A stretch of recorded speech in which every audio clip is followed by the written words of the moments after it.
वालेकुम, नमस्ते, सत श्री अकाल। कैसे हैं आप लोग? उम्मीद करती हूँ ठीक होंगे, खुश होंगे। मैं हूँ अज़ीज़ अली और मेरे साथ हैं तारिक नियाजी। अस्सलाम वालेकुम, नमस्ते, सत श्री अकाल। उम्मीद करता हूँ ठीक होंगे, खुश होंगे। दोस्तों जहाँ रहें खुश रहें, माँ बाप का ख्याल करें, क्योंकि माँ बाप है तो सब कुछ है भाई, सब कुछ है, सब कुछ है, सब कुछ है। ख्वाब में भी आता है मुझे, सब कुछ है। तो आज की असांजी वीडियो आहे जी वीडियो आहे। उनको सिंधी आती होगी? नंढी नंढी नहीं, थोड़ी थोड़ी अचदी, थोड़ी थोड़ी तो उर्दू का वर्ड है, वही थोड़ी आपको थोड़ी खुद नहीं आती है। तो आज की हमारी वीडियो है अमित शाह और नरेंद्र मोदी जी से रिलेटेड पार्ट 2। अज दी असांजी वीडियो आहे अमित शाह एंड नरेंद्र मोदी पार्ट 2। तव्हां ॾिसो असीं छा तो चयां तो असां हला। सो आज की हमारी वीडियो है अमित शाह और नरेंद्र मोदी जी से रिलेटेड। सो स्टार्ट करते हैं अपनी वीडियो को। Let's start. मैंने सिंधी में स्टार्ट की थी। ओके गाइस, तो वीडियो का टाइटल है अमित शाह नरेंद्र मोदी किताब वाला। सो स्टार्ट करते हैं वीडियो को। ये पार्ट 2 है, पार्ट 1 हम कर चुके का ही सबक था संतोष जी की, क्योंकि बिहार में लड़ाई नीतीश बनाम नरेंद्र मोदी हो गई थी और उसका नीतीश को फ़ायदा मिला, चाहे वो डीएनए वाली बात हो, सब बात हो, कि असम में जब उन्हें लगा कि लड़ाई गोगोई वर्सेस मोदी होने वाली, तो उन्होंने सोनोवाल को आगे कर दिया। बिल्कुल 100% बीजेपी ने बिहार और दिल्ली की हार के बाद ही खूब सीखा, खूब सीखा। और एक मैंने एक चैप्टर में ये भी जिक्र किया है कि डायरेक्ट फाइट में बीजेपी हार रही है और मल्टी कॉर्नर फाइट में जीत रही है। हाँ, जहां एक मतलब फोर्स आ गया सामने, जैसे बिहार में महागठबंधन वर्सेस बीजेपी एनडीए हो गया, तो उसमें बीजेपी हारती है। तो उसी तरीके से आसाम में उन्होंने, उसके बाद बीजेपी ने रणनीति बदली कि हर जगह मोदी के नाम पे ही लड़ेंगे, ऐसा नहीं होगा, हम कुछ चीज़ों को देखते हुए वहाँ पे लोकल फेसेस लेके आएंगे। तो सोनोवाल को एक अच्छा मतलब स्टॉलवर्ट के रूप में पेश भी करना था, तो आपने सोनोवाल को मंत्री पद पे रखते हुए, जबकि बीजेपी में अमूमन ऐसा होता नहीं है जी, एक पद वाली बात है कि एक व्यक्ति एक पद, लेकिन वो जब वो चुनाव जीत गए तब उन्होंने मंत्री पद छोड़ा। मोदी कैबिनेट का भी हिस्सा थे और वहां पे प्रदेश अध्यक्ष भी बनाए गए। पहले वो कैंपेन कमेटी के चेयरमैन बनाए गए, पहले उनको चुनाव अभियान समिति की जिम्मेदारी दी गई और बाद में उनको नहीं, चुनाव अभियान समिति और प्रदेश अध्यक्ष दोनों जिम्मेदारी साथ में दी गई। बाद में उनको 26 जनवरी, 1.5 महीने के अंदर ही वो घोषित कर दिया। 1 महीने के अंदर ही, इवन 26 जनवरी की बात कर रहा हूं। मैंने लिखा कि देश गणतंत्र दिवस मना रहा था और अमित शाह वहां राजपथ से लौट करके असम की रणनीति बना रहे थे और तुरंत मैसेज गया कि कौन कहाँ है, कल शाम तक दिल्ली पहुंचिए। और 28 को पार्लियामेंट्री बोर्ड होता है और होता है कि वे क्या करना है। तो सारे जो प्रभारी, महेंद्र सिंह प्रभारी थे, हाँ, महेंद्र सिंह प्रभारी थे, हेमंत बिश्व शर्मा, सर्बानंद सोनोवाल, और प्रभारी महासचिव कौन थे उस समय असम के? राम माधव भी रहे होंगे। हाँ, राम माधव भी थे। में, है ना? तो इस तरीके से उन्होंने तय किया और उनको अचानक फिर सीएम कैंडिडेट घोषित कर दिया। वो जो लड़ाई वाकई कह रहे हैं कि तरुण गोगोई ने क्या किया था, पूरी तरीके से उसको मोदी से, अपनी लड़ाई मोदी से साबित करनी शुरू कर दी थी, हर जगह मोदी को करना शुरू कर दिया था। तो इन्होंने जो है बहुत चतुराई से डाइवर्ट किया उसको। ये सब तो चुनावी रणनीतियां हो गई जिन पे हम लगातार बात कर रहे हैं। संगठन कैसे बने इसको लेके, मतलब the way these two people create events,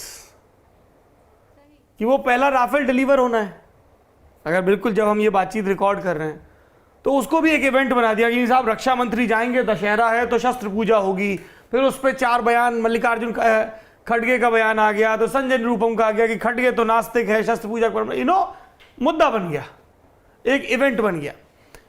Atal Bihari Vajpayee का निधन हुआ तो अटल अस्थि कलश, हर चीज को इवेंट बनाना। और वो जो मुझे नहीं पता कितना मैच का, पर अभी ध्यान में आ रहा है कि महात्मा गांधी को इस बात का अंदाजा था कि जब एक बड़ा आंदोलन हो गया और उसको मुझे रोकना पड़ा किन्हीं वजहों से, तो उस आंदोलन से अगले बड़े आंदोलन के बीच में कार्यकर्ताओं को कैसे एक्टिव रखा जाए। तो कभी वो चरखे की बात करते थे, कभी कुछ और बात करते थे। बीजेपी में मैंने देखा कि कार्यकर्ताओं को वो लगातार कुछ ना कुछ करवाते रहते हैं। इसके पीछे एक अनुभव है उनका जी, 2004, 2009 और 2014 तक का, 2004 से 14 तक एक दशक का वो अनुभव है। और खास तौर से उसमें 98 से जो 2004 तक इनकी अटल जी की सरकार चली थी, उसका भी एक सबक है उसके। क्या सबक है? सबक ये कि उस समय कार्यकर्ताओं को बहुत उम्मीदें हो गई थी। सरकार जब पहली बार बनी अटल जी, हमारी सरकार, लेकिन जो अपेक्षाएं आकांक्षाएं जो कहते हैं ना, वो कई बार जब पूरी नहीं होती है तो कार्यकर्ता घर बैठता है। 2004 में कार्यकर्ता घर बैठ गया था इनका। और बहुत सारे ऐसे मुद्दे आते थे। एक पार्टी के इंटरनल फोरम पे डिस्कशन होता था, वहाँ कुछ डिस्कशन मुझे मालूम है क्योंकि मैंने, हालांकि मेरी जर्नलिज्म की शुरुआत वाजपेयी सरकार जाने से 2 साल पहले हुई थी। तो उसमें किस तरह के डिस्कशन होते थे कि भाई कार्यकर्ता आ रहा है, कोई कह रहा है कि मेरा ट्रांसफर करवा दो, कोई नौकरी लगा दो, कोई कुछ इस तरह की चीजें। हाँ, तो इस तरह की चीजें, हाँ, उसको लेके मंत्रियों में था कि क्या हम ये काम करेंगे और ये काम करेंगे तो फिर करप्शन वाली बात आएगी और इस तरह की चीजें आएंगी। इस तरह का डिस्कशन चलता रहता था। तो इन्होंने कहा कि इस बार क्या करना है, अब कैसे करना है। जैसे मैंने बताया ना कि पहले अमित शाह और नरेंद्र मोदी ने क्या किया, नरेंद्र मोदी ने खासतौर से किया कि संघ से एक तालमेल का एक पूरा सेटअप बना दिया। संगठन कैसे एक्टिव रहेगा, तो उन्होंने अमित शाह पे फोकस क्यों किया कि अमित शाह को वो आज से नहीं जान रहे थे, जब एक छोटे से ब्लॉक के बूथ के, जब ये नारायणपुरा वार्ड नंबर 2 के प्रमुख थे, तब से जानते हैं। तो उस कार्यशैली से वाकिफ थे। और मैं ये कहूँ कि मैं एक बीजेपी के क्रिटिक के रूप में भी जाना जाता हूँ, कई बार ऐसी रही है चीज़ें, लेकिन अमित शाह की इस बात के लिए मैं बहुत तारीफ करूँगा कि किसी भी कार्यकर्ता को 5 साल तक ये एहसास ही नहीं होने दिया कि तुम सत्ता में आ चुके हो। इतने काम दिए कि वो लगातार काम में ही रहा। हर महीने में 2 गतिविधि, 4 गतिविधि। इस समय भी आज की बात कर लीजिए, इस सितंबर महीने में 4 प्रोग्राम पैरेलल चल रहे थे पार्टी के, पैरेलल 4 प्रोग्राम। 370 का अलग चल रहा था, इनका मोदी जी वाला अलग चल रहा था, सेवा सप्ताह जो होता है, मतलब इस तरह की कई गतिविधियां अपने हाथ में ले रखी थी। मेंबरशिप वाला अलग चल रहा है, मतलब बहुत सारी ऐसी गतिविधियां एक साथ पैरेलल कर रहे हैं। कई मैं भाजपा के लोगों से बात करता हूं जो संगठन में पदों पे हैं, बोले भैया एक तो ये कॉल सेंटर वाले पेरे रहते हैं, रोज फोन, भाई साहब ये काम आपको करना था, आज हो गया है, इसकी ये डेडलाइन, इसको कल तक कर लीजिएगा। बोले ये वो नहीं है कि कुर्ते में कलफ लगाया और यहाँ से वहां टहल रहे हैं, बोले रोज हिसाब देना पड़ता है, ये काम कहाँ पहुंचा, वो काम कहाँ पहुंचा। और मुझे लगता है कि आने वाले समय में एक चीज और होने वाली है जिसका मैंने जिक्र किया है कि पार्टी, क्योंकि वो फॉर्मेट तैयार है, सिर्फ इम्प्लीमेंटेशन बाकी है। अब जैसे ओपन यूनिवर्सिटीज होती है ना जी, कार्यकर्ताओं का प्रशिक्षण उस लिहाज पे हो रहा है और सबको बाकायदा सर्टिफिकेट दिया जाएगा, और वो उसके जैसे परफॉर्मेंस लिंक्ड इंसेंटिव आपका होता है जी, वो एक PLI के रूप में होगा। वो कि अगर आप वो कोर्स कर चुके हैं और आप ट्रेंड हैं तो आपकी टिकट में उसका उतना वेटेज दिया जाएगा। अच्छा, जैसे संघ में होता है कि यदि आपने प्रचारक बनने के लिए तृतीय वर्ष करना जरूरी है, बिल्कुल, जो नागपुर में होता है। जैसे मैं इग्नू की बात करूं कि ओपन यूनिवर्सिटीज है ना, आप वहाँ डिग्री लेते हैं, आप एक कोर्स करते हैं, मीडिया का कोर्स किया आपने तो आपको वहाँ से डिग्री मिल गई, आपने कुछ और कोर्स किया आपको डिग्री मिल गई, 3 महीने का, 6 महीने का, कोई क्रैश कोर्स है। इस तरीके से अलग अलग ऑनलाइन कोर्स शुरू करने जा रही है बीजेपी, एक फॉर्मेट तैयार है। अमित शाह बार बार कहते हैं ना कि राजनीति सिर्फ ये नहीं है कि हम आके राजनीति कुर्ता पजामा पहन लिया और राजनीति करने लगे। राजनीति ये नहीं है। राजनीति में जो पढ़े लिखे लोग कैसे आ सकते हैं और कैसे राजनीति को एक पढ़े लिखे लोगों का क्षेत्र बनाया जाए, उस पे उनका मिशन जो मैंने देखा है कई बार बोलते हुए भी और उस पे एक्ट करते हुए भी। तो पूरे 5 साल जो है इन्होंने पूरे संगठन को, जैसे संगठन का मंथन कह सकते हैं ना, महामंथन टाइप, बिल्कुल उस तरीके से मत दिया, समुद्र मंथन जैसे होता है ना, उस तरीके से चीजें की इन्होंने। अच्छा ये बताइए संतोष जी, टीम का ही खेल होता है, एक व्यक्ति लीड करता है ना। अमित शाह की टीम के कोर मेंबर कौन है जिन पे वो बहुत भरोसा करते हैं, और वो जो जैसे आपने कहा ना अमित शाह मोदी का मन पढ़ लेते हैं, या हीरेन जोशी मोदी का मन पढ़ लेते हैं, अमित शाह का मन पढ़ने वाले व्यक्ति कौन है पिछले 4-5 साल में? कौन से लोग जिन पर उन्होंने बड़ा भरोसा किया? मुझे नहीं लगता है कि अमित शाह का मन पढ़ने वाले अभी बीजेपी में इस तरीके से कोई सामने अभी उनकी मौजूदा टीम में कोई ऐसा व्यक्ति मुझे नहीं दिखता कि उनका मन पढ़ ले। क्योंकि भरोसा वो किन पे सबसे ज्यादा करते हैं? कौन से वो 2-4-6 से पास आलार? एक तो मैं जैसे जानता हूं कि यूपी में सुनील बंसल हैं, सुनील बंसल, क्योंकि लोकसभा चुनाव में उनके साथ थे वो 14 में। उससे पहले वो अखिल भारतीय विद्यार्थी परिषद से जुड़े थे, संगठन, उसके संगठन नहीं, उसके नेशनल सह संगठन मंत्री थे वो, हाँ, नेशनल में। तो एक उनकी जो कार्यशैली है उसकी वजह से दोनों का एक विश्वास मैंने देखा है, और प्लस जो भी उनकी टीम है ना वो पर्दे के पीछे है, एकदम पर्दे के पीछे है, जिसको वो बाहर नहीं रखते। और इनकी कार्यशैली का एक और अहम हिस्सा, अंकुर शर्मा एक लड़का है, वो सोशल मीडिया मैनेज करता है। इस तरह का जो भी चीजें हैं वो पर्दे के पीछे हैं, सर्वे की उनकी टीम पीछे है। अब मैं एक सर्वे बताऊं, 152 का जो सर्वे मैंने लिखा था, मेरी सबसे बड़ी चुनौती थी कि मेरे पास उसके डॉक्यूमेंट्स नहीं थे। तो कैसे काम किया उन्होंने? तो उन्होंने क्या किया कि सर्वे हुए और कंपनी को इंस्ट्रक्शन था कि इसका प्रिंट आउट नहीं निकलेगा, और वो सिर्फ आईपैड टू आईपैड गया। इतनी सिक्रेसी मेंटेन। इवन लास्ट जो कैबिनेट का रिशफल है, राष्ट्रपति भवन में हाथ से नाम गया लिख करके, टाइप नहीं हुआ, इसीलिए आखिरी तक लीक नहीं हुआ। आखिरी तक लीक नहीं हुआ। तो ये इनकी फंक्शनिंग है। इसलिए आप जो कह रहे हैं ना, उनका मन पढ़ने वाला, आई डाउट कि कोई ऐसा व्यक्ति अभी फिलहाल बाहर जो उनकी टीम अभी है उसमें कोई कि अमित शाह को पढ़ ले। कौन ऐसे व्यक्ति लगते हैं जिनको अमित शाह ने लगातार काम दिया, भरोसा जताया और फिर रिवॉर्ड भी मिला? ऐसे कोई नाम बता सकते हैं आप, क्योंकि आप लोग बीजेपी को रोजाना देखते हैं? अभी अगर मौजूदा टीम में हम बात करें तो अनिल जैन, भूपेंद्र यादव, सरोज पांडे को भी एक जगह के हिसाब से वो जैसे महाराष्ट्र जैसे स्टेट का प्रभार दे रखा है उन्होंने, और विजय चौथाई वाले जो हैं वो चूँकि पीएम के भी अच्छे उसमें आते हैं, और फॉरेन डिपार्टमेंट, हाँ फॉरेन डिपार्टमेंट में जो इनके सारे विदेश के कार्यक्रमों की रूपरेखा बनाते हैं। पहले राम माधव भी देखते हैं साथ में, लेकिन मेजरली जो है विजय चौथाई वाले जो है अब कर रहे हैं चीज़ों को मैनेज। और विजय चौथाई वाले चूँकि भाजपा के फॉरेन डिपार्टमेंट के हैं, तो पार्टी में भी हर जगह चीज़ों को बताना, समझाना, ये सब उनका काम है। तो मुझे कई बार लगता है कि क्या लगता है अभी भी आने वाले समय में देखिएगा ये लोग नए प्रोफेशनल्स के तौर पे सरकार का भी हिस्सा कभी ना कभी हो सकते हैं। आने वाले समय में जो नई पीढ़ी की मैं बात कर रहा हूँ उसमें ये लोग ऐसे हैं। एक सोशल मीडिया के तौर पे वो अमित मालवीय पे भरोसा करते हैं अच्छी तरीके से कि जो भी रिपोर्ट है लाना। अमित के पास भी बहुत सारी डिग्रियां हैं, काफ़ी जगहों पे काम कर चुके हैं। बिल्कुल, वो मैंने मेंशन किया है। ऐसे कई प्रोफेशनल्स हैं जो उनके पर्दे के पीछे काम करते हैं और चीज़ों को जो है बिल्कुल सेक्रेसी मेंटेन करते हुए, मतलब मैं कई बार देखा कि जो चीज़ बतानी चाहिए बीजेपी को, इससे उनका बेनिफिट है बताने से, लेकिन आज वो माहौल बन चुका है कि कोई पर्सपेक्टिव देने भी सामने नहीं आता, कोई बताना नहीं चाहता। ये मुझसे कई पत्रकारों ने कहा जो बीजेपी कवर करते हैं, सभा नकवी से बात हो रही थी, राजदीप से और कई लोगों से, कि पहले जो होता था ना कि you can walk into any general secretaries office और एक अनौपचारिक गपशा बच्चा क्या चल रहा है तो आपको थोड़ा सा इन्फॉर्मेशन मिलती रहती थी। अब वो इन्फॉर्मेशन निकालना बड़ा मुश्किल हो गया है। बिल्कुल, बहुत टफ हो चुका है। और इसीलिए मैं कह रहा हूँ कि मैंने जो किताब लिखी उसमें वही सारी चीज़ें जो संयोगवश, वो डॉक्यूमेंट्स जो मैं बार बार जिक्र कर रहा हूँ, सर्कुलर्स जितने हैं वो सब मेरे पास संयोगवश आते गए और वो पार्टी के सोर्स से आए ही नहीं मेरे पास। सबसे बड़ी बात मैं खुलासा कर रहा हूँ, उस पार्टी के सोर्स से नहीं आए। अदरवाइज मैं जानता हूँ इनके सिस्टम को, ये उसको कहीं ना कहीं कैच कर लेते कि कौन है ऐसा, लेकिन इसीलिए वो कैच नहीं कर पाए उस स्टोरी के सोर्स को, जिसके लिए आपको रामनाथ गोयनका अवार्ड मिला है कि जो बीजेपी के सदस्यता अभियान के जो लूप होल्स थे जिसको आपने उजागर किया था। एक चीज और जो मुझे लगता है जिक्र करना चाहिए आपको कि जी प्लीज, माइक्रो मैनेजमेंट की जो बात होती है, लोग कहते हैं माइक्रो मैनेजमेंट, मैंने एक टर्म दिया है, this is nano management. Micro से भी डीप। माइक्रो से भी डीप। मैं एक एग्जांपल और मैं एक आपको सर्कुलर दिखाता हूं जिसको मैंने अपने विमोचन में भी दिखाया था। 14 फरवरी को पुलवामा की घटना होती है, हमले होते हैं पुलवामा में।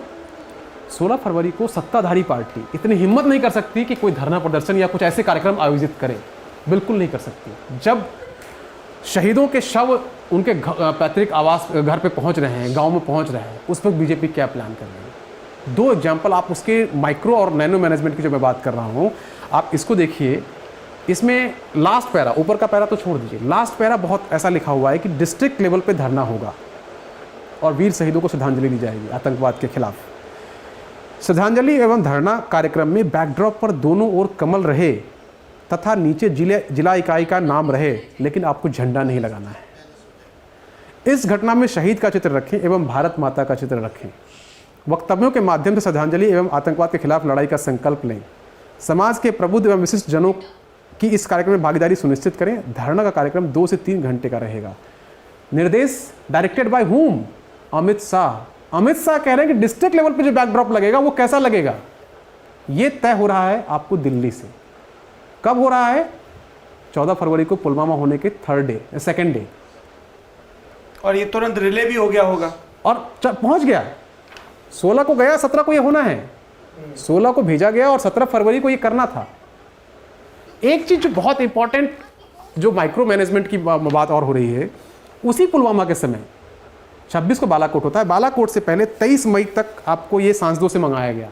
और ये डेटा देखेंगे तो आप चौंक जाएंगे कि इतना मैनेजमेंट कर सकते हैं। इसमें इन्होंने विधानसभा विधायक कितने % वोट जाति पिछले समीकरण, चुनाव से लेकर के नीचे आगे तक, और सबसे पिछला इंपॉर्टेंट चुनाव, हाँ। कि आपके इलाके के शहीद कौन कौन है, उनका नाम पता और ये सब कुछ चाहिए हमें। फोकस देखिए इनका, और ये सारे सांसद से मंगाया इन्होंने, और विकास कार्यों का जिक्र, सब कुछ। इवन भाषण में क्या बोला जाना है वहां पे, ये भी आप मुझे बताइए। 11 पॉइंट आप जब देखेंगे ना तो आश्चर्य लगे कि, और ये अगर किसी के पास सारा डेटा आ जाए वो तो इंसाइक्लोपीडिया हो जाए। सामाजिक समीकरण, जातीय समीकरण, लोकसभा, विधानसभा और आपके अपने हर लोकसभा सीट का ये ब्लूप्रिंट है। हर लोकसभा सीट का ये कब बनाया जाता है, पुलवामा और बालाकोट के बीच। तैयारी किस लेवल की है बीजेपी की वो देखिए, और वो चीज आपको मैंने इसमें रखी है। एक चीज और जो मैंने मेंशन किया है कि वो है कि मैनेजमेंट, कैसे मैनेजमेंट करना। आपने कहा विश्वास, कौन उनके जो मन को पढ़ लेते हैं। अमित शाह की कार्यशैली बिल्कुल अलग हो गई है। उन्होंने क्या किया, पहले तो प्रभारी महासचिव बना रखे हैं संगठन में हर जगह पे। उन्होंने क्या किया, त्रैमासिक, क्वार्टरली एक दौरा शुरू करवाया महासचिवों का। जैसे अगर कोई व्यक्ति इस स्टेट का प्रभारी है, अनिल जैन अगर छत्तीसगढ़ के प्रभारी हैं तो छत्तीसगढ़ नहीं जाएंगे, छत्तीसगढ़ नहीं जाएंगे। उनको त्रैमासिक दौरे में अदर 3 स्टेट दे दिया गया, जो हो सकता है वो सरोज पांडे का इलाका हो, चाहे वो भूपेंद्र यादव का इलाका हो, उसमें वो जाएंगे। और हर 3 महीने के बाद वो सीटें रोटेशन बदलती रहेगी, ताकि मतलब जो रिपोर्ट आए ना मेरे पास वो कहीं बायस्ड नहीं हो सकता है कोई मैसेज जाए और किसी जगह वो बायस्ड हो जाए। तो हर 3 महीने पे एक प्रभारी, वो मतलब त्रैमासिक दौरा महासचिवों का एक नया सिस्टम शुरू डेवलप कर दिया। प्रभारी हैं आप, लेकिन उसके अलावा आपको 3 स्टेट में जाना है, अलग अलग स्टेट में, और उसकी रिपोर्ट आपको हर 3 महीने में एक बार देनी है। और वो सीटें चेंज होती थी कि इस 3 महीने में आपने ये राज्य किए हैं तो अगले 3 महीने में आपको वो राज्य करना है, फिर उन 3 को इधर आना है, ये 3 को उधर। जवाबदेही बहुत तय होती है। जैसे आपने तीर्थ सिंह रावत का जिक्र किया कि विधानसभा के 3 उपचुनाव हारे उत्तराखंड में, बिना तैयारी आ गए तो डांट के भगा दिया। बिल्कुल डांट के भगा दिया, और बोला कि आप जब आप 10 तारीख को आप आएंगे तो आप आंकड़े लेकर के आएंगे। तथ्यों के बिना अमित शाह बात ही नहीं करते, वेग बात बिल्कुल नहीं करते हुए। और एक सबसे बड़ी खूबी जो उनके नजदीकियों ने मुझे बताया कि वो 2 मिनट में आपको बता देंगे कि ये व्यक्ति हमारे लिए संगठन के काम का है या ये व्यक्ति मेरे लिए सरकार के काम का है। ये व्यक्ति समझने की परख है। आप आज भी मैं कह रहा हूं कि जो लोग अमित शाह को जानते हैं, अमित शाह अगर पार्लियामेंट में मैंने कई बार देखा, अगर वो बाहर निकल रहे हैं गलियारे में और चारों साइड, दोनों साइड अगर कुछ लोग खड़े भी हैं, चाहे अधिकारी हो, जर्नलिस्ट हो, कोई भी हो, वो आई कांटेक्ट नहीं करते, वो सीधा निकलते हैं, फोकस एकदम। क्योंकि आई कांटेक्ट होने पे आप रुक जाएंगे, आपका फोकस चेंज होगा। ये बताइए, अमित शाह के भाजपा के दूसरी पांत के नेताओं से संबंध कैसे हैं? नितिन गडकरी से, राजनाथ सिंह से सिर्फ वर्किंग है या क्या? क्योंकि इसको लेके बड़ी बात होती है। नरेंद्र मोदी आए, वहाँ से अपने सेवा सालार को ले आए, उसने मेहनत की, वो यहाँ स्थापित हो गया, पर दौड़ में कई लोग बहुत पीछे रह गए ना। नितिन गडकरी, राजनाथ सिंह, शिवराज सिंह चौहान, ये सब संभावित थे ना भाई, जो कभी बिल्कुल पद के दावेदार थे, अभी भी कहीं ना कहीं सिस्टम में है। बिल्कुल। देखिए, संबंधों का जहाँ तक मुझे लगता है कि सिर्फ एक अरुण जेटली से उनकी प्रॉक्सिमिटी बहुत अच्छी थी। वो 2010 के दिनों वाली, हाँ, बड़ी कहानियां चलती हैं कि तब ये जेटली साहब के दफ्तर में बैठे रहा करते थे। हम लोग वहाँ बैठते थे और ये पार्लियामेंट में उनके कमरे में आते थे और बैठते थे, बातचीत होती रहती थी। तो उस समय से उनका है, और उनसे एक बहुत करीब का संबंध, चूँकि नरेंद्र मोदी और अरुण जेटली की मित्रता जो है सब वाकिफ़ है, और सब लोग तो डेफिनेटली उस कोर टीम का हिस्सा वो थे, तो साथ में वो होंगे ही होंगे। और कभी क्लैश नहीं हुआ जेटली अमित शाह का, या हुआ बाहर नहीं आया? ऐसा क्लैश नहीं कह सकते, क्लैश नहीं हो सकता है, मत भिन्नता हमारी 2 मित्रों में भी हो सकती है ना, मतों की भिन्नता होती होगी, लेकिन मुझे लगता है कि वैचारिक कोई क्लैश होगा आपस में, ऐसा अभी तक ना सामने आया ना मैंने सुना, और अब तो मुमकिन भी नहीं। हाँ, और अब संभव नहीं है। लेकिन बाकी लोगों से संबंधों के मामले में मुझे लगता है कि वो बहुत ही प्रोफेशनल है इस मामले में, मतलब संगठन के मामले में वो कोई समझौता नहीं कर सकते। आप चाहे वो कोई समझौता नहीं कर सकते। हिमाचल प्रदेश के चुनाव के नतीजे आए, सब तरफ खबर थी कि जेपी नड्डा अगले सीएम होंगे, तो फिर जेपी नड्डा की जगह जयराम ठाकुर कैसे सीएम हो गए? ये रात को जब पीएम के घर पे रामलाल जी और ये बैठे थे, वहाँ चीज़ें बदली और कुछ इक्वेशंस थे वो पार्टी के उस वक्त के, जिसको क्या इक्वेशन थी? इक्वेशन मतलब ये था कि एक तो वहाँ की राजनीति में ठाकुर वाली जो बात थी कि ठाकुर ही सीएम होना चाहिए।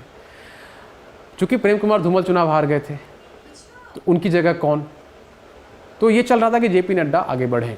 लेकिन जहाँ तक मेरी जानकारी है कि उस वक्त एक फोर्स काम कर रहा था कि एक हवा उड़ी या सच्चाई थी, मैं इसको अभी पुष्ट नहीं कर सकता, लेकिन ये कहा गया कि धूमल और नड्डा, जेपी नड्डा जी दोनों ने एक प्रकार से पैचअप कर लिया है ताकि नड्डा जी का नाम आगे बढ़े।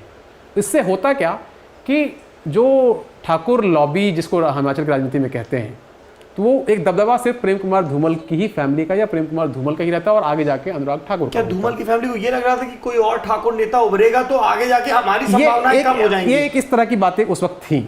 कितनी पुष्ट है इसको मैं फिलहाल नहीं कह सकता, लेकिन ये उस वक्त की कुछ ऐसी बातें आई थी सामने।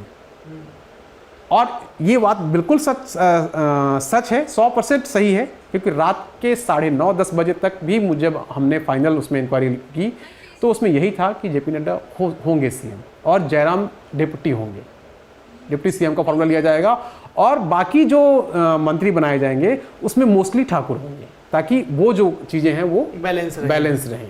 ये इस तरह की प्लानिंग हो चुकी थी रात में, लेकिन रात में जब ये डिस्कशन के लिए गया तो चीज़ें पलट गई।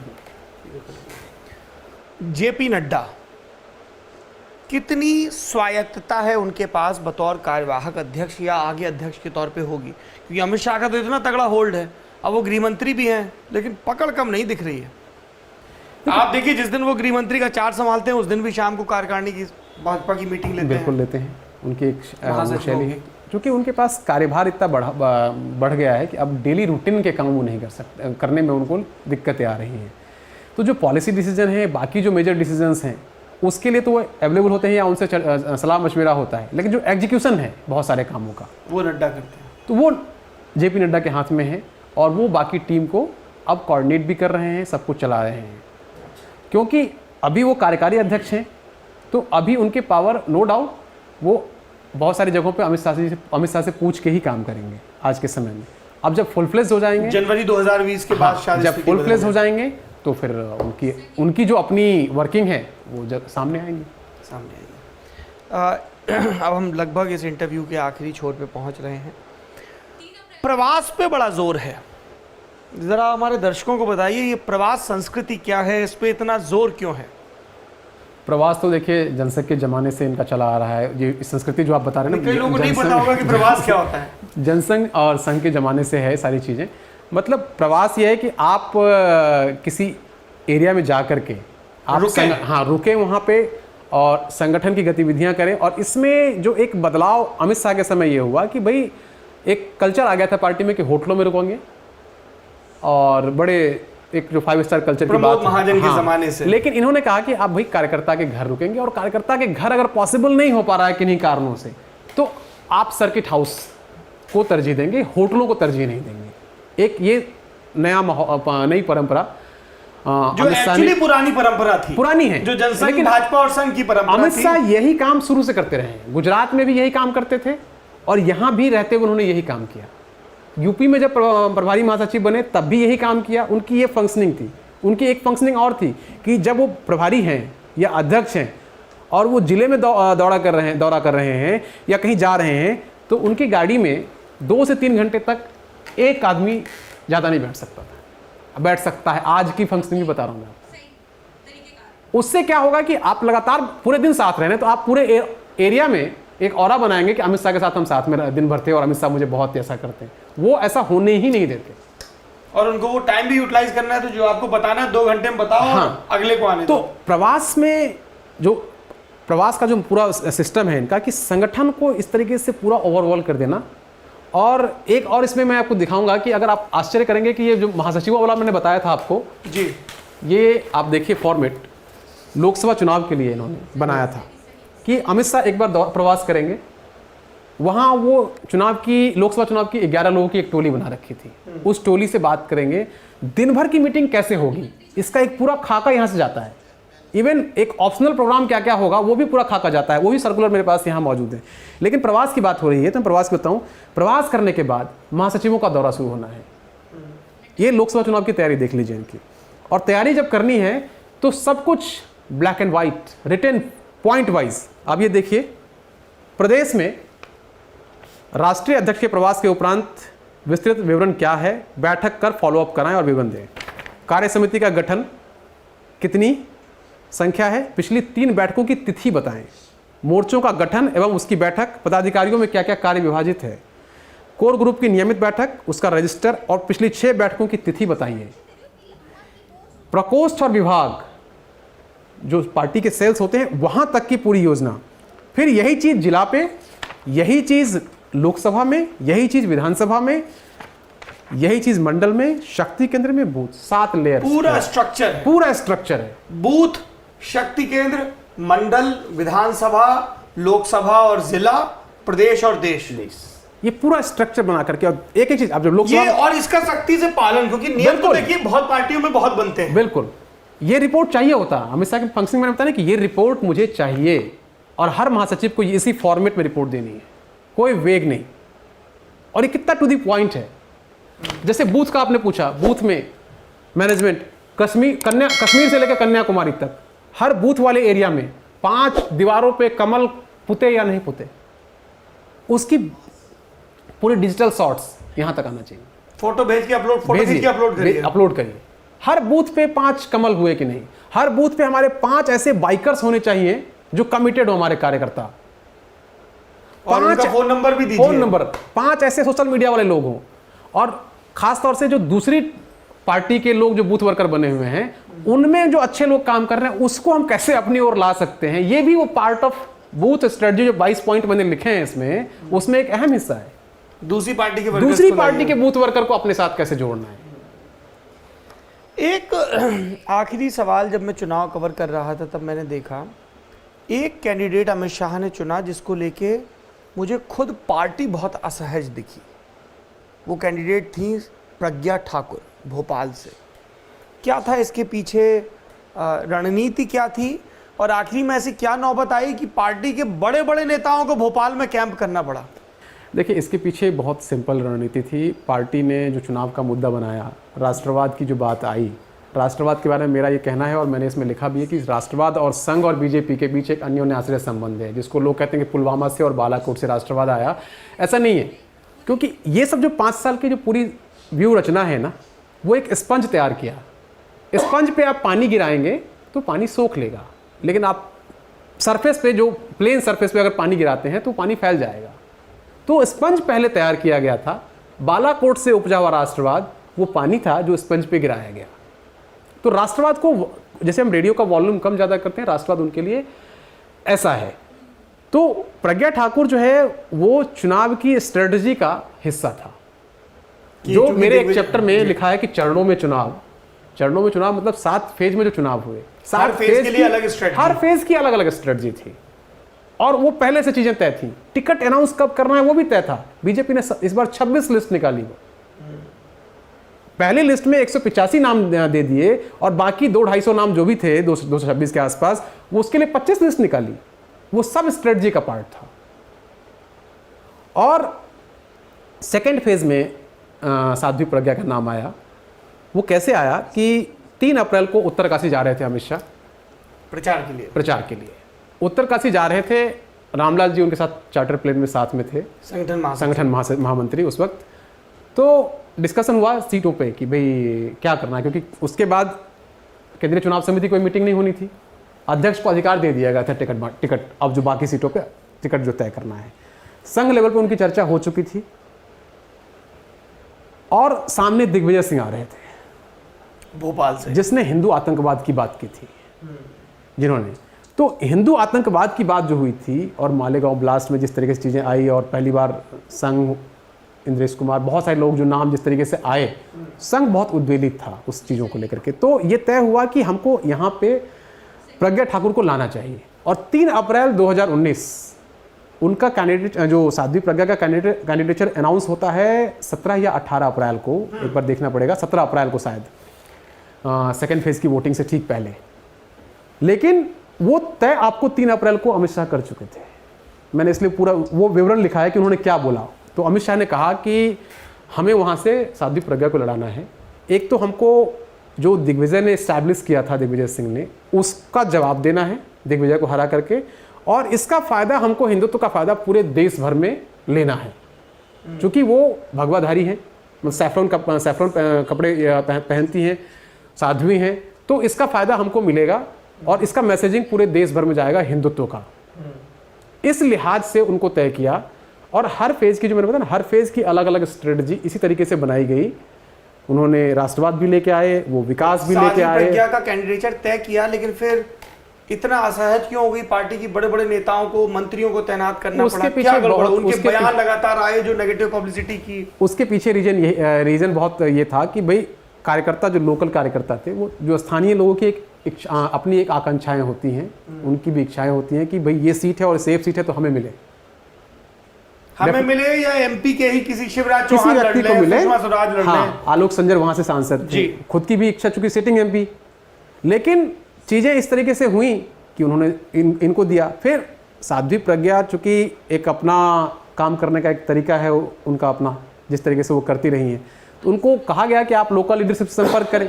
उन्होंने लोकल लीडरशिप से शायद संपर्क नहीं किया था, इसकी वजह से लोकल लोग उनके साथ नहीं जुड़ पा रहे थे। जो लोकल कार्यकर्ता की बात कर रहा हूँ, लोकल लोग नहीं, लोकल कार्यकर्ता जो है बहुत ज़्यादा नहीं आ पा रहे थे। तो फिर सेंटर से लोग दिए गए और बातचीत की गई और फिर उस सबको मैनेज किया गया, क्योंकि वो संघ और भाजपा, खासतौर से संघ के लिए प्रतिष्ठा की सीट बनी हुई थी कि वहां से साध्वी प्रज्ञा को लेके आना है। तो ये पूरा मैसेजिंग था। और हर चरण में, जो मैंने कहा ना, हर चरण में पहला फेज, सेकंड फेज, तीसरा फेज, इवन अक्षय कुमार का इंटरव्यू, सब वेल प्लान्ड स्ट्रेटजी का हिस्सा था। चलिए, मैं आपको अब एक पर्सनल बात बताता हूं। मैं पिछले 4-5 बरस से, 6 बरस से संतोष जी को जानता हूं। जब ये इंडिया टुडे में थे, 2011 से, 11-12 से बात होती रहती है। और मुझे जब भी बीजेपी के बारे में कुछ डिस्कस करना होता है तो मैं संतोष कुमार से करता हूं।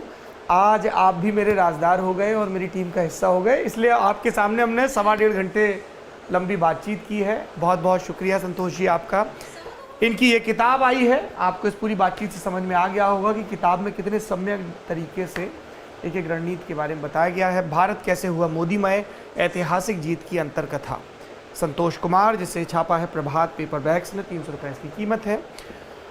नरेंद्र मोदी और अमित शाह ने इतिहास तो रचा है, इससे कोई कैसे इनकार कर सकता है। जीत का अद्भुत इतिहास। जवाहरलाल नेहरू के बाद कोई बैक टू बैक ऐसी जीत हासिल नहीं कर पाया। लोग इंदिरा गांधी का नाम लेते हैं, पर मैं उससे इसलिए सहमत नहीं हूँ क्योंकि शास्त्री जी की मौत के बाद जब इंदिरा बनी तो वो इंदिरा को मिला जनादेश नहीं था, और 67 का जो जनादेश था वो कांग्रेस को मिला जनादेश था। 71 इंदिरा जीती थी, लेकिन फिर वो 77 हारी। 80 जीती और 85 का चुनाव शोक सभा का चुनाव था, जो आडवाणी दुरुस्त कहते हैं। तो उस लिहाज से एक व्यक्ति 5 साल कार्यकाल पूरा करे फिर जनादेश लाए, तो उसके पीछे क्या है ये जानना उन सब लोगों के लिए बेहद ज़रूरी है, दिलचस्प है, जो सियासत में रुचि रखते हैं। बहुत बहुत शुक्रिया संतोष कुमार वाला। आप देख रहे हैं किताब वाला। इस पूरी बातचीत के बारे में, किताब वाला के बारे में आपकी जो भी राय हो कमेंट बॉक्स में ज़रूर दर्ज करवाएं और सब्सक्राइब करें लल्लन टॉप का यूट्यूब चैनल, ताकि किताबों पर ये बातचीत लगातार आप तक बिना मिस किए पहुंचती रहे। शुक्रिया।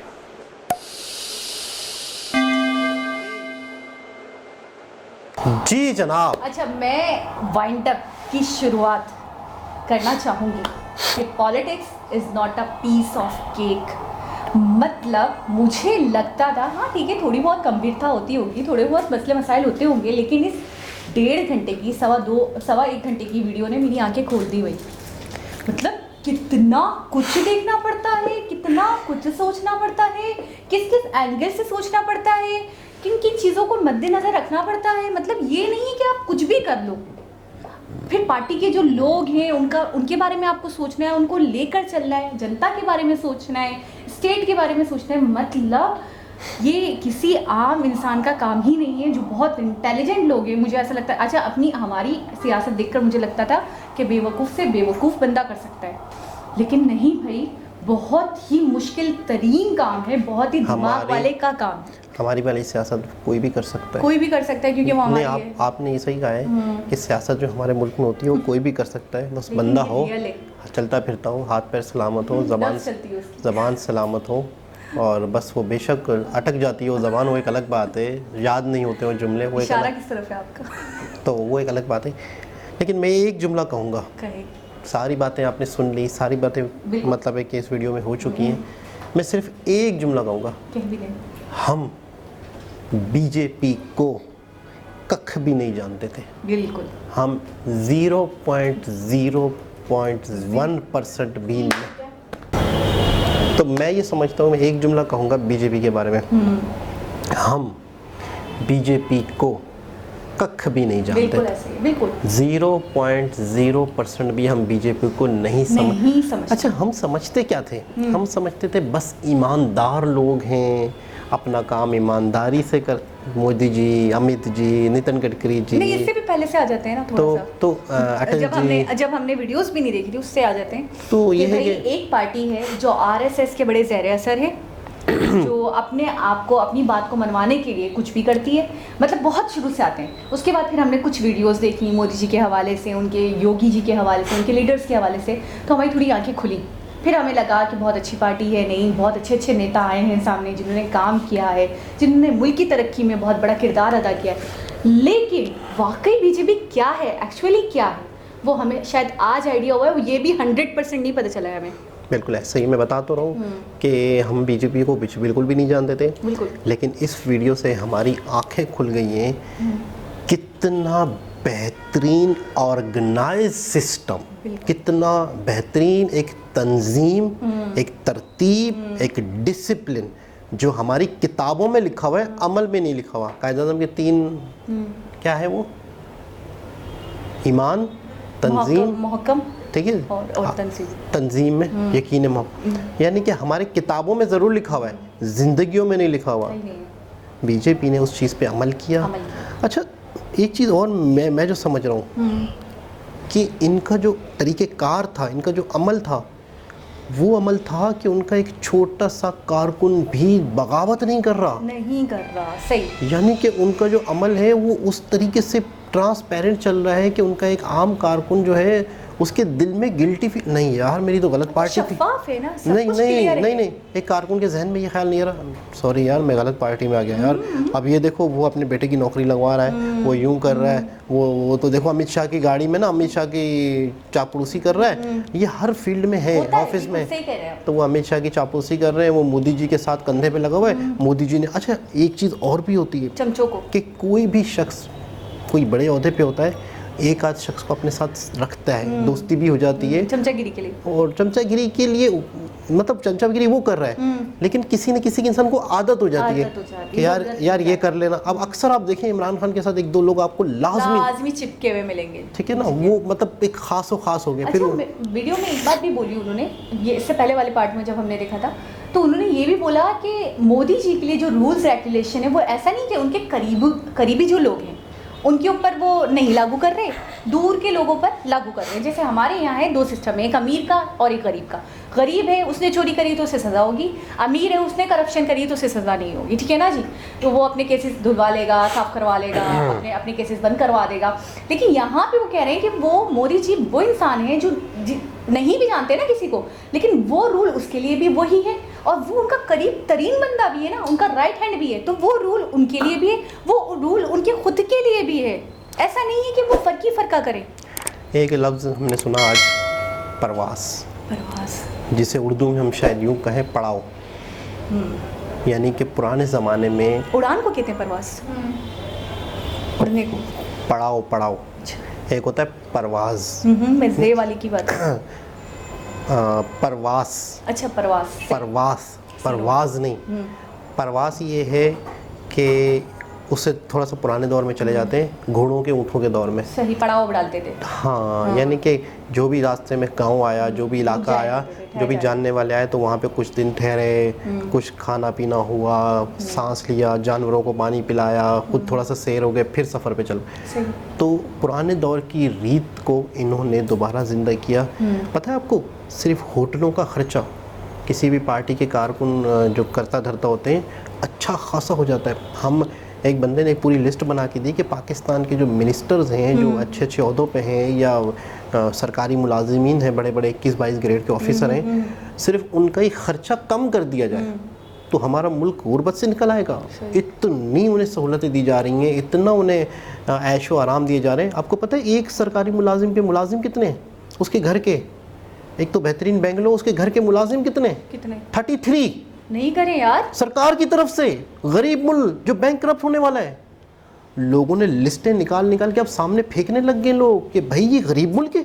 ये चीज तो मेरे सामने आई थी, ये गरीब मुल्क है। हाँ, ये चीज मेरे तो वो पड़ाव वाला जो था उस पर बात करते हैं कंप्लीट, कि पड़ाव का मकसद ये था कि पड़ाव मतलब पुराने दौर के हिसाब से किसी भी जानने वाले क्या ठहर जाओ, मैं यकीन करें सलाम पेश करूंगा, क्या थीम क्या आइडिया, उससे उन कारकुनों को कितनी हौसला अफजाई होगी यार, मेरे मेहमान थे वो। अच्छा, और ऐसी पार्टी से कारकुन आप कहते हैं कि सवाल नहीं करते, तो उनके सामने तो सब कुछ दिख रहा है ना उनको कि पार्टी क्या कर रही है, पार्टी कितनी जेन्युइन है, कितनी ईमानदार है, तो वो क्यों करेंगे सवाल अपनी पार्टी से। अच्छा, दूसरी तरफ आपकी बात से रिलेट करती हूँ बात को। अभी थोड़े दिनों पहले आपने पता नहीं सुना था कि नहीं सुना था कि शहबाज शरीफ जा रहे थे उम्रे पे, तो वो पूरा अपना लाहौर लश्कर लेकर जा रहे थे, और लाहौर लश्कर में 100 कुछ लोग थे, बिल्कुल ऐसा और वो सब जा रहे थे हमारे टैक्स के पैसों पे, यानी कि हुकूमत के पैसों पे।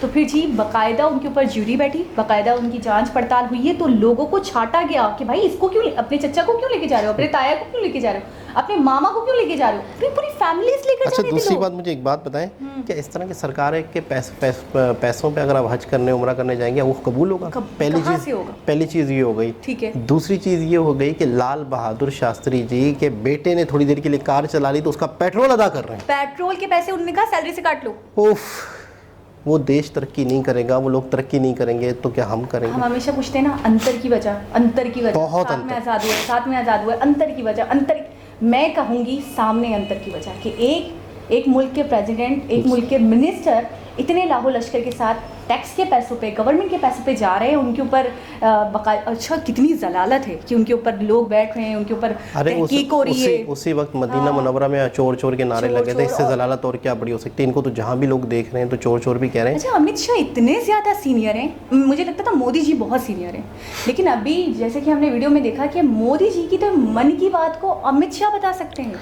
याद है हमने एक वीडियो देखी थी जिसमें कहा गया था कि अमित शाह ने कहा था कि मोदी जी को गुजरात में लड़ाया जाए। हाँ, अमित शाह ने मशवरा दिया था तो लोग हैरान थे कि यार इनकी चर्चा तो वहाँ है, उन्होंने कहा नहीं इन्हें गुजरात से लड़ना चाहिए, उनका मशवरा था। और आज वो मुल्क के क्या खूबसूरत। अच्छा, जब मकसद सबका एक हो कि हमने हमारे मुल्क ने तरक्की करनी है तो फिर किसको क्या कामयाबी हो, क्या मुझे बताएं। तो बहुत खूबसूरत वीडियो, आंखें खोलनी नहीं आंखें फाड़ देने वाली वीडियो। फिजिक्स वाला सुना था मैंने, बोला यहाँ पे लोग ऐसे ही मशहूर है, किताब वाला। फिर आप ये देखिए किताब वाला, और किताब वाला इनका चैनल का नाम। और दूसरा चीज़ ये है कि इन्हें सियासत पे इतनी नॉलेज है, मैं हैरान हूँ। आम नागरिक, एक तरीके से मैं ये कहूँगी कोई मिनिस्टर नहीं, बहुत बड़ी जगह नहीं बैठे हैं, आम नागरिकों को इतनी अच्छा वो जो लल्लन टॉप में वही उसी का मैं कह रहा हूँ। नहीं, उनको भी थी जिन्होंने बुक लिखी, उनको तो थी अच्छी खासी, वो तो थे सियासत में, समझे। किसी भी क्वेश्चन को वो करते थे तो उनके पास ये नहीं कि वो 2 मिनट अच्छा आधे से ज्यादा इन्हें बता देते थे। हाँ, वो बता देते थे और वो भी उनको बाकायदा जवाब देते थे, रिलेट करते थे। अच्छा, जहाँ पे गलत होता था, जैसे उन्होंने बोला अटल बिहारी वाजपेयी 3 बार बने, लेकिन सब करके दिखा दिया मोदी जी ने, अब बस 3वीं बार मिनिस्टर बनना बाकी रह गया इनका, जो कि दूसरों ने इन्होंने किया, उनको करेक्ट करा कि उस तरह नहीं किया, जो उस तरह से नहीं करा, ये करें। अच्छा, ये कह रहे हैं कि इन्होंने जीत ही हर हद को पार कर दिया है, इतने रिकॉर्ड बनाए कि पहले किसी मिनिस्टर ने बनाया ही नहीं है। और ये कहना बिल्कुल गलत नहीं होगा कि इनकी जीत अद्भुत है। वाकई जिस तरीके से विकास दिलाया है इंडिया को, किसी और मिनिस्टर, मैं ये नहीं कहूँगी कि कोई और लॉयल नहीं था इतना, सबने अपनी तरीके से अपने हिस्से का काम किया है, अपना किरदार अदा किया है, लेकिन मोदी जी जैसा मुझे परफॉर्मेंस नहीं दिखा किसी और उनके पीछे किस तरह की एक तंजीम काम करती है, किस तरीके से एक चीज़ें काम करती हैं, वो मायने रखती हैं, बहुत मायने रखती हैं। तो बेहतरीन वीडियो, इन्फॉर्मेटिव वीडियो, कमाल की वीडियो, जिस भैया ने सजेस्ट की, बहुत बहुत बहुत शुक्रिया। दोबारा किसी वीडियो से आपसे मुलाकात होगी, जब तक के लिए अल्लाह हाफिज़।